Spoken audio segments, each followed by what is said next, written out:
Labas vakaras, gerbėmiai mano video blogo žiūrovai, čia ir vėl aš Juiva ir šiandien aš nusprendžiau šiek tiek pakeisti savo foną, kaip matot, šiek tiek. Nes galvoju, tos lemputės kambariai gal šiek tiek nusibodo, tai galvoju parodysiu šiek tiek kitas lemputės. Ir jeigu neatsiras nei vienas žmogus, kuris background'e bandys pasimaivyti, tai aš būsiu giliai nustebinta ir nusivylus, tiesą sakant. Ir bus daug foninio garso, kuris bus žiauriai exciting ir jo, tai va. Ir šiandien aš su jumis Šiandien aš su jumis pasidalinsiu istoriją, kuri greičiausiai sugriaus mano ateities karjerą, bet galbūt padės išsaugoti jūsiškę. Arba bent jau nedaryti tokių pat klaidų, kokias dariau aš. Ir būtent praėjusiais metais aš nusprendžiau, kad man reikia susirasti darbą. Ir kaip žmogus, kuris praktiškai pirmą kartą normaliai ieško darbo, galvojau, tai čia žiūri greitai viskas įvyks. Jėzus Marija, nusiųsi porą paraiškėlių ir viskas. Visi sakys, tik tai tu ateik, tu tik tai būk su mumis, tu tik tai dirb pas mūsų, mes tau mokėsim visus pasaulio pinigus. Bet taip, reiks skraidyti čia visur, neaišku, aplinkui. Bet, žinoma, taip nebuvo. Išsiunčiau pirmasis, nežinau, gal 15 paraiškų ir, žinoma, nieks neparašė, nieks nepaskambino. Visus pilčiau į panašias labai pozicijas, ten kasininkė, kokia nors pardavėja, ten dar kokia asistentė. Visos iš esmės buvo visiškai tokios pačios pozicijos, tik skirtingose kompanijose. Ir tada susiradau vieną rūbų parduotuvę, kurioje tiesiog užtenka užpildyti online paraišką, o į interviu gali nueiti visiškai bet kada. Nu, jie turi kažkokį tai fiksuotą laiką, kada vyksta interviu, bet iš esmės užtenka užpildyti online paraišką. Bet jie neskelbia, kada vyksta šitie interviu. Ir galvoju, reikia paskambinti, paklausti, kadagi pas jūsų vyksta šitie interviu. Nu ir aš paskambinus, sveiki, sakau, labą dieną, čia jums aš norėjau paklausti, kada vyksta pas jūsų interviu.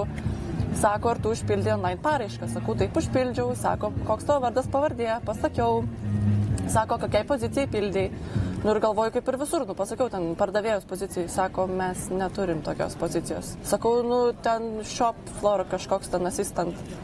Sako, nėra pas mūsų tokios pozicijos. Sakau, bet aš užpildžiau online paraišką, tipo jūs man atsiuntėt patvirtinimo laišką, kad gavote pateikti interviu. Sako, jo, bet kokiai pozicijai tu užpildėjai. Ir aš tada pasimečiau, galvoju, koks tikslus pavadinimas ir neatsimenu. Sakau, tuoj palaukit sekundėlę, per telefoną pradėjau ieškoti e-mailą, kokia ten ta pozicija.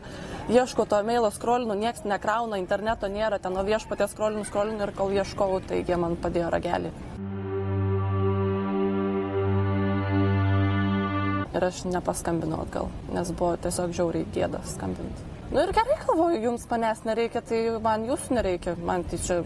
Oi, ir tada pradėjau antrą paraiškų pildymo maratoną. Tik tiek, kad šitas maratonas buvo šiek tiek kitoks, kadangi daugumai pozicijų, kur šįkart pildžiau prašymus, reikėjo motyvacinio laiško. O motyvacinio laiško forma yra žiauriai paprasta. Viršuje dešiniam kampe parašai kompanijos kontaktinius duomenis, tada kiek žemiau po kairę parašai savo kontaktinius duomenis, o pačioj visas ten tas toks kaip ir motyvacinis laiškas. Nu tai va, ir pasirašiau motyvacinį laišką vienai kompanijai, ten viską žiauriai kruopščiai užpildžiau, viską tenais nusiunčiau jiem ir galvoju, reikia, aišku, daugiau pasiuntinėtų visų paraiškų, nes kuo daugiau paraiškų, tuo didesnis šansas susiras darbą.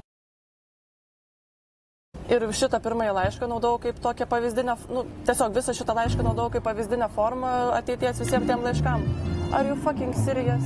Rimtai dainuosi dabar?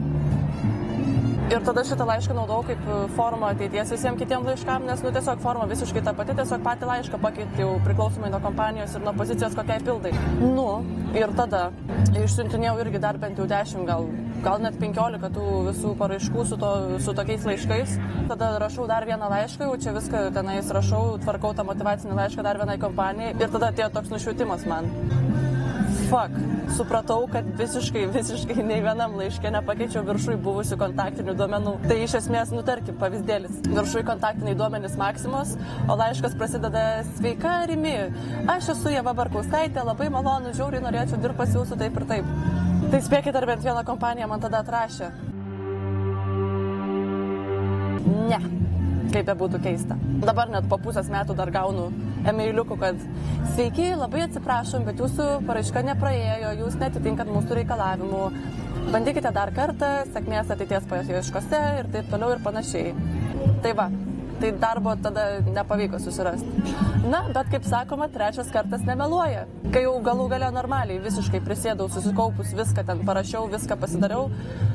Ir iš tikrųjų įdėjau pakankamai daug pastangų ir laiko, tai galų gale atsirado ir darbas pas mane. Tai viso šito video esmė yra žiauriai beprotiškai paprasta.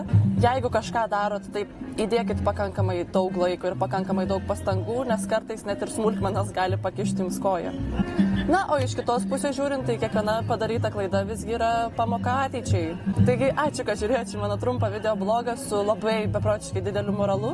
Tikiuosi, kad kažko tai pasimokėt arba bent jau pasijuokėt iš mano klaidų, ką dažniausiai ir daro žmonės. Ir iki susitikimo kitą trečiadienį, kaip ir pastebėjot, vlogus keliu jau kiekvieną trečiadienį, tai čia jau trečias trečiadienis iš eilės. Ačiū, kad žiūrėjote šį video blogą, sėkmės ir iki kitų susitikimų. Iki. Jeigu beprotiškai džiaugiatės fonu ir jeigu aš vis dar esu sufokusuota, tai nepamirškit paspausti like knopkutės, nes vis dėlto man tai labai daug reikš.